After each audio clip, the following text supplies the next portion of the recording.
17th, 2020. Good morning, Mia, Caleb, Colton, Abigail, and Chase. Good morning. Good morning, everybody. Time for attendance chart. Okay, this week it's number 12. Number 12. Wonder where it is. A 1 and a 2, 12. Ding, ding, ding, ding, ding, ding, ding, ding. If you guessed that, you are correct. Okay, let's pretend. All right, I see Chase and Caleb. Can the rest of you find your charts? Do you see your chart? Pretend like you're putting the number 12 on. All right. All right, now is song time. We're going to do My God is So Great. You ready, Miss Sheila? Ready. All right, here we go. My God is so great, so strong and so mighty. There's nothing my God cannot do. Really? My God is so great, so strong and so mighty. There's nothing my God cannot do. How do we know this? The mountains are His, the valleys are His, the stars show His handiwork too. My God is so great, so strong and so mighty. There's nothing my God cannot do for you. All right, now it's time for Word Up. Here we go. Word Up for today is I can trust God. Remember, these are truths about God that we're going to learn each week. Now, this is different from last week, so hopefully you're paying attention and you noticed that. All right, let's say it again. Ready? I can trust God. Now, remember how we do this. When I say Word Up, you got to say it loud. Here we go. Say it proud. Here we go. Ready? Word Up. I can trust God. Now, at the same time, we're going to sing Trust and Obey. A little bit different. Sorry if I went out of the screenshot there. But today we're just going to do the chorus. You ready, Miss Sheila? Ready, Freddie. Here we go. Trust and obey, for there's no other way to be happy in Jesus, but to trust and obey. Okay, here we go. Word up! I can trust God. Very good. Okay, this week we're going to be in the book of Esther and also in the book of Proverbs. We start out where we left off last week with Haman. Okay, remember he had convinced King Ahasuerus to sign a terrible new law. And the law said, Hear ye, hear ye. On the 13th day of the 12th month, all the Jews throughout the kingdom shall be put to death by order of His Majesty, King Ahasuerus. Well, even Esther, remember that secret that she kept? Even Esther, she would be killed because she is a Jew. Now, all because Haman hated Mordecai and the Jews. Now, after Esther learned of this new law, her cousin Mordecai asked her to go to King Ahasuerus to beg him to spare their lives and of her people. But the king had not asked for Esther for 30 days. So she was wondering, this is not a good idea. Because remember the law? Anyone who went to the king without being invited or being asked to come to him was put to death, unless the king held out his golden scepter to that person. Queen Esther, after 3 days of fasting, now remember fasting is without eating, and she also asked without drinking. Queen Esther decided to go to the king, even though it meant that she might die. For 3 days and 3 nights, Esther and all the Jews went without food and prayed to God earnestly for wisdom as to what to do. 3 days they fasted. At the end of the 3rd day, Esther put on her most beautiful robes, and her crown that the king gave her went on her head. And then she walked into the throne room to the king. Okay, she's in the throne room. He sees her. What's going to happen? Is he going to put out the scepter? Or is she going to be taken away and killed?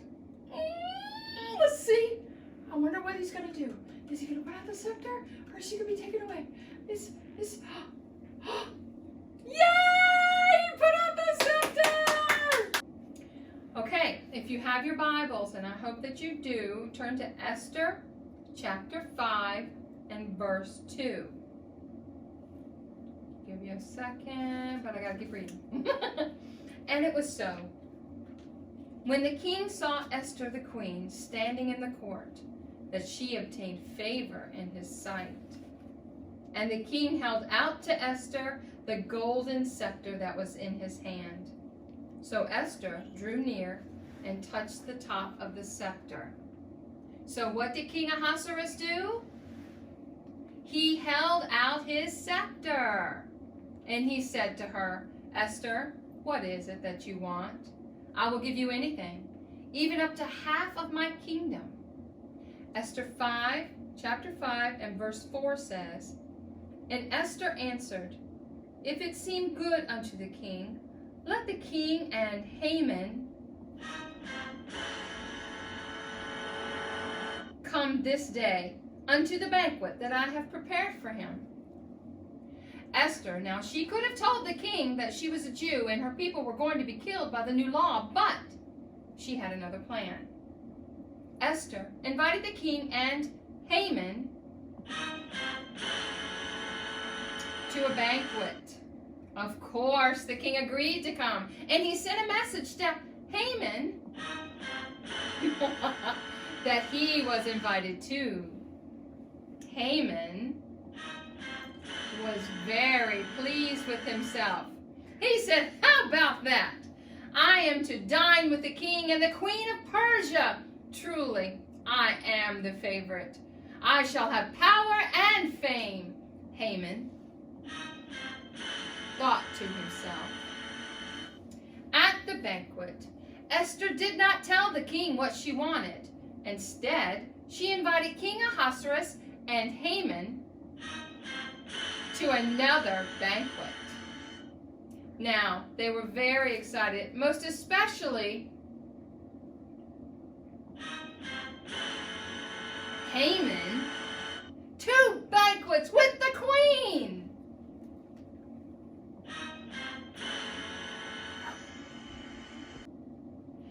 Haman hurried home to tell his wife, You and I are going to be the wealthiest and most important people in all the kingdom.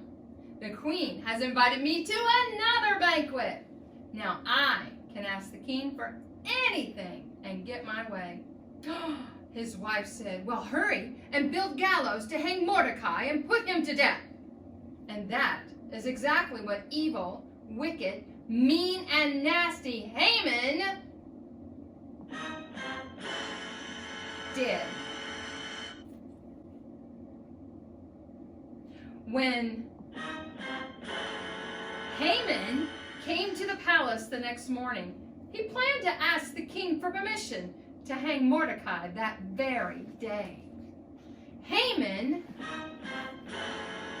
Just the man I want to see, began King Ahasuerus. Tell me, what should I do for a man I wish to honor? The king wants to honor me, he thought to himself. Esther, chapter 6, verse 8 and 9. Let the royal apparel be brought which the king uses to wear, and the horse that the king rideth upon, and the crown royal which is set upon his head. And let this apparel and horse be delivered to the hand of one of the king's most noble princes, that they may array the man with all whom the king delighteth to honor, and bring him on horseback through the street of the city, and proclaim before him, Thus shall it be done to the man whom the king delighteth to honor. Excellent, agreed the king. Go and do all those things for Mordecai. What? Let me ask you a question. What do you think Haman's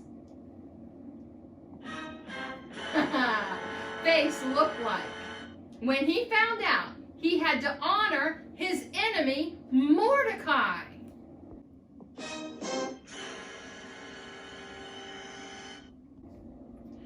That's right. He was shocked and he was angry. But he had to follow the king's orders. And so off Haman went to do the king's command. Well, Mordecai was dressed in royal robes and seated on the king's horse. Haman led the horse through the streets for everyone to see. And Haman had to call out repeatedly, "The king is honoring this man." Now let me ask you a question. How do you think Haman feels now? How do you think Mordecai feels? Well, evil, wicked, mean, and nasty. Haman hurried back to his house after he took Mordecai back to the palace gates. He told his wife and his friends what had just happened, and they all agreed that this was not a good thing to happen to Haman. It was embarrassing, and he was in danger of losing his place with the king. Just then, the king's servant came in to take him to Esther's second banquet. Well, next time, we're going to learn what happened. Okay, ready? Word up. I can trust God. We can trust God. He is holy. He is sovereign. He is perfectly good. He is all-powerful. He is Creator God. We can trust Him. Miss Sheila, do you have our verse that we're supposed to be working We on? certainly do. And I believe everybody should have received your take-home papers. Mm-hmm. And your take-home papers will tell you what the verse is for that week, for that lesson. And the take-home papers also go over the lesson again. And there's some activities. Mm-hmm. So you're going to want to do that. Remember, we talked about when you get those activity sheets, or you get those take-home papers, they're for you to look at and to do whatever craft or whatever thing that they have to do. Sometimes it's cooking things. Making That's stuff. true. It's something that your mom helps you with, something that you can help someone else do, all kinds of different things. It's really cool. Yeah, it is. But this week is the verse is Proverbs 21:21. So that's easy. You can remember 21:21, right? Mm-hmm. So I need all eyeballs to be right here. You looking? He that followeth after righteousness and mercy findeth honor. Remember what we said about the dots. There's more to the verse, but because of the lesson we're teaching today, this is the part we want to try to remember for our lesson. So he that followeth after righteousness, which is things that are right, things that are godly, and mercy, if you follow after righteousness and mercy, you will find honor. That's what happened to Mordecai. He was honored for the righteousness that he showed for doing the right thing in telling the king that those men were going to kill him. So let's say it one more time. He that followeth after righteousness and mercy findeth honor. Proverbs 21:21. All right. Well, we'll see you next week. I hope you have a fantastic week, and don't forget those take-home Absolutely. papers. All right. We'll see you. Bye.